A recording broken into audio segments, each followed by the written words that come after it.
God starts from a perspective of eternal existence. He's always existed. There never was a beginning point to God. There ain't never going to be an end point to God either. Wouldn't that be odd? See, we're not like that. We start from a perspective of temporal existence. We did have a beginning, and not too long from now, it looks like it might end, right? Now that's just a whole different way of looking at the world. If you are an eternal being, probably what you would have valued would be other eternal things. Anything that was temporal would be just there and gone in the scope of your lengthy, infinite life. It would just be there and gone. It wouldn't be of any value. Who cares? But anything that lasted forever with you would be valuable. And so an eternal, infinite being values eternal things. Makes sense. We, though, within our temporal outlook, where I've only got so many years left here, we value temporary things. That's why people would collect forks. Well, maybe not forks, but they would collect dollars, pieces of real estate, gizmos, toys, their estate, their portfolio, and so forth, and they would put value in that. And they think that's important because we're temporal beings and we're valuing temporal things. They know they're not going to take it with them. They know they're only going to have it for a while. Jesus told that story. I had the verse up there earlier in Luke 12 about the man. He was so successful in agriculture that he just had so much grain he couldn't even fit it in his barns anymore. So he tore his barns down and built 7 massive granaries. Eventually he filled all 7 of them up. This guy was an astonishing success. This guy would be considered about as successful. This was the Bill Gates of the ancient world, okay?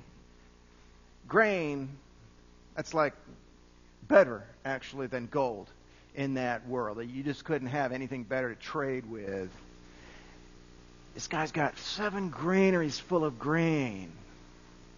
And he's just really happy with himself. He says, oh man, I've worked my whole life to build up this massive thing, and now what am I going to do? And there is a little troubling note right there in what he says. I wonder what to do now. Should I build 7 more granaries? I don't know about that. I'm never going to be able to spend the money I already have. And he's like, well, I think I'll just eat, drink, and be merry because tomorrow I might die.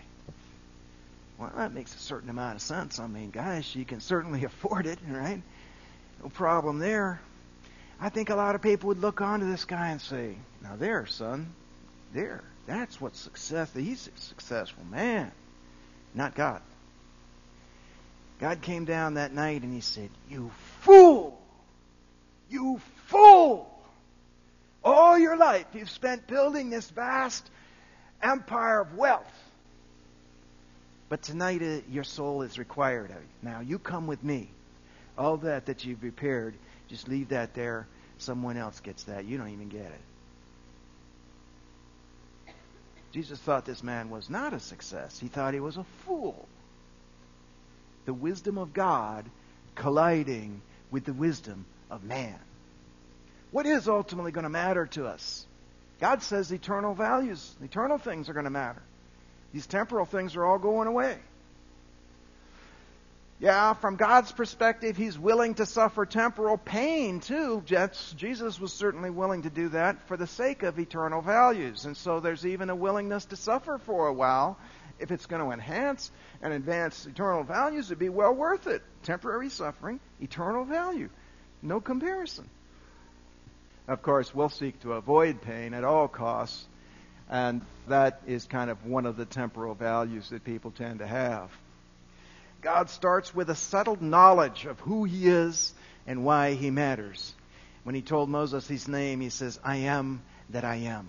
He says, tell them that I am sent you. That's God's perspective. It's like, I'm the beginning point.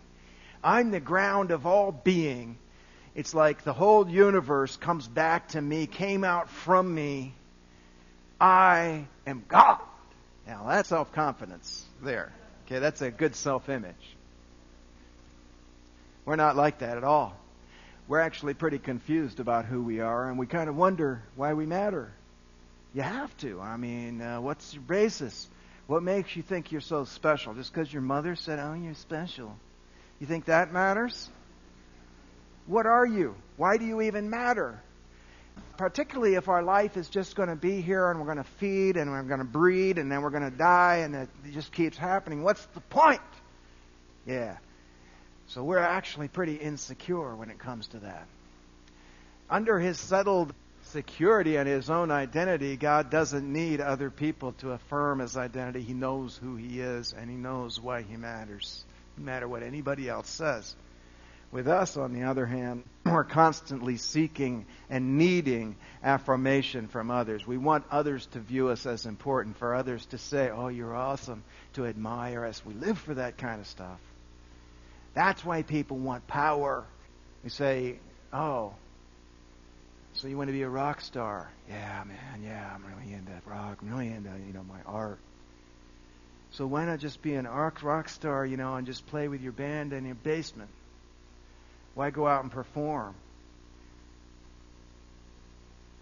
I think we know why. The screaming crowd. That's all part of it, man. It isn't just the art. No, it's not just practicing the art form. It's needing to feel like I'm important. We're afraid to verge away from the cultural consensus.